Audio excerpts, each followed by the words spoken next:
Okay, now let's take a look at how pawn structure determines weak squares, and we'll learn how to create outposts for our pieces.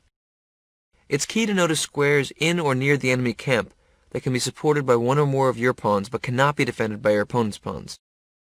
If you can occupy that square with a piece that is less valuable than any of your opponent's pieces that can capture it, this can lead to a huge strategic advantage.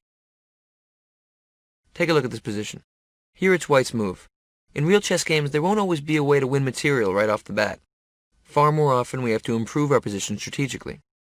What do you think white's plan should be here? After you've given this some thought, click Next.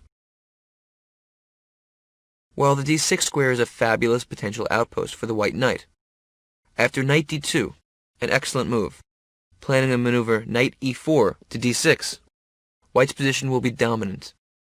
Notice that black can't play d5 beforehand because of en passant.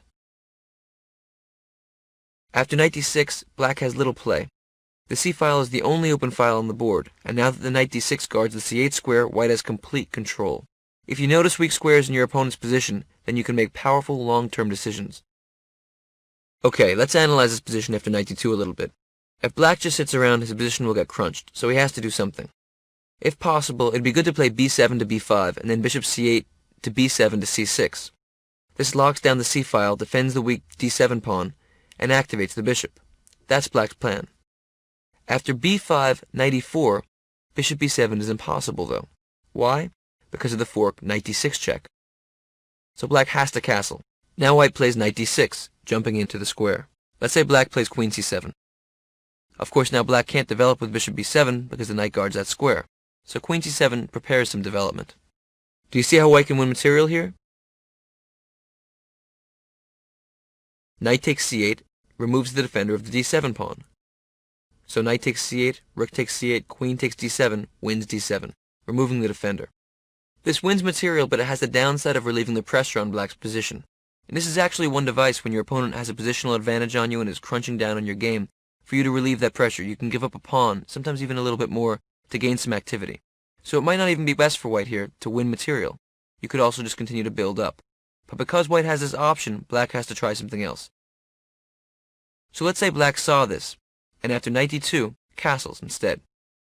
Now after knight e4, queen c7, knight d6, black tries to defend the d7 pawn with rook d8. Notice of course here again, white could play knight takes c8, followed by queen takes d7, winning a pawn. So black defends with rook d8. In fact, this would be a bad way to defend, because black has all of his pieces tied down trying to defend a pawn. What he should have done, like I mentioned before, is give up the pawn to try to gain a little bit of mobility. I would play rook f3. Preparing to triple up on the d-file, rook, rook, and queen are a tremendously powerful battery, aiming at the d7 pawn. One thing that you should know is that the optimal tripling formation is rook, queen, rook, like this. But after rook f3, white has another idea. He wants to play rook g3, shifting to a kingside attack. I want you to see how that knight on d6 locks down all of black's position. Black has nothing active. This brings up another critical principle. You see, black has that d7 pawn, which is weak.